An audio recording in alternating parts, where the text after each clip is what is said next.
नमस्कार, बहुत बहुत स्वागत है आप सभी का नादी टीवी में। मैं हूं आपके साथ स्मिता। बुलेटिन की शुरुआत करेंगे इस वक्त की बड़ी खबर के साथ। लखनऊ से आपको खबर बता रहे हैं, जहां राजधानी पहुंचे केंद्रीय गृह मंत्री अमित शाह। लोकसभा चुनाव को लेकर बैठक शुरू। सीएम योगी भूपेंद्र चौधरी उनके साथ मौजूद रहे। प्रदेश महामंत्री धर्मपाल सिंह भी शामिल हुए। अवध क्षेत्र की सीटों पर मंथन करेंगे।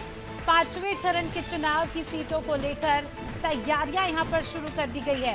तो अमित शाह का पहुंचना, इसका मतलब बड़ी रणनीति का यहां पर बनना। जब भी वो आते हैं, बड़ी बैठक होती है, चर्चा होती है, किस तरह से प्रचार प्रसार होना है, किस तरह से प्रत्याशियों को अलर्ट रहना है, किस तरह से जमीन पर काम करना है, ग्राउंड लेवल पर उतरना है, इन तमाम बातों को लेकर चर्चा होती है। तो 5वें चरण के चुनाव को लेकर, 5वें चरण में किन सीटों पर चुनाव होना है, प्रत्याशियों के नाम को लेकर यहाँ पर अमित शाह चर्चा करने पहुंच चुके हैं लखनऊ। ये जो आप काफिला देख रहे हैं, ये अमित शाह की ही गाड़ी है यहाँ पर, और उन्हीं का काफिला उनके साथ जो है यहाँ पर पहुंच चुका है। और कुछ ही देर में यहाँ पर चिंतन मनन शुरू हो जाएगा। और बीजेपी, जिसे कहा जाता है कि हर वक्त चुनावी मोड में रहती है, तो कहीं ना कहीं अमित शाह का आना अपने आप में काफी ज्यादा महत्वपूर्ण है। विवेक शाही लखनऊ से हमारे सहयोगी हमारे साथ जुड़ चुके हैं, उनसे ज्यादा जानकारी ले लेंगे। विवेक, चुनावी माहौल है, 5वें चरण के चुनाव के नामों को लेकर बताया जा रहा है कि चिंतन मंथन करने अमित शाह पहुंच चुके हैं लखनऊ। क्या कुछ जानकारी?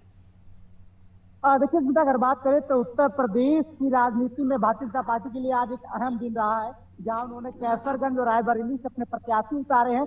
साथ ही साथ उत्तर प्रदेश का दौरा गृह मंत्री का रहा है। बरेली, बदायूं, उसके बाद लखनऊ, इन तमाम जगहों पे चुनावी जनसभा करने के बाद राजधानी लखनऊ में एक निजी होटल में बाकायदा संगठन की एक समन्वय बैठक हो रही है। इस समन्वय बैठक में बात करें तो मुख्यमंत्री योगी आदित्यनाथ, साथ ही साथ प्रदेश अध्यक्ष भूपेंद्र चौधरी और संगठन महामंत्री धर्मपाल सिंह भी मौजूद है। इसके अलावा अगर बात की जाए तो दयाशंकर सिंह भी इस बैठक में पहुंच चुके हैं। और जी, खासतौर पर अवध क्षेत्र की जो सीटें हैं, तीसरे चरण के चुनाव से ठीक पहले बात करें तो जो 5वें चरण की जो सीटें हैं, जहाँ पे चुनाव होने वाला है, 5वें चरण में अवध क्षेत्र की सीटें आ रही हैं, तो उससे बाकायदा इस पे चुनावी रणनीति बनेगी। खास तौर पे इस पे मंथन किया जाएगा।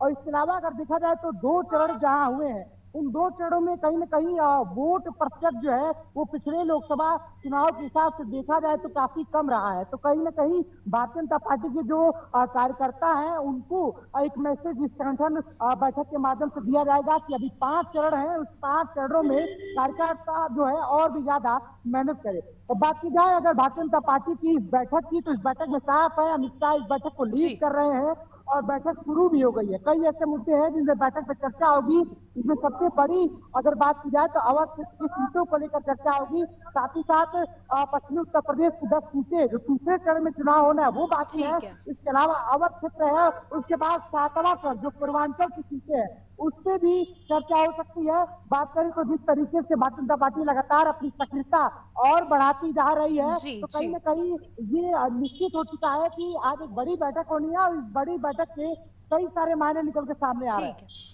बिल्कुल, अब क्या कुछ इस बैठक में चर्चा होती है, क्योंकि अमित शाह आए हैं तो बड़ी रणनीति के साथ ही आए हैं। तो अब देखने वाली बात होगी कि क्या कुछ बातें इस बैठक से सामने निकल कर आती है, क्या कुछ बदलाव होते हैं, किस रणनीति के तहत भाजपा जो है ग्राउंड जीरो पर पहुंचती है, देखने वाली बात होगी। बहुत बहुत शुक्रिया आपका हमारे साथ जुड़ने के लिए और तमाम जानकारी के लिए। तो खबर लखनऊ से आपको बताई, जहां पर अमित शाह अपने काफिले के साथ पहुंच चुके हैं। मीटिंग शुरू हो गई है। अब देखना दिलचस्प होगा कि क्या वो मुद्दे होंगे जिनको लेकर वो चर्चा करने वाले हैं।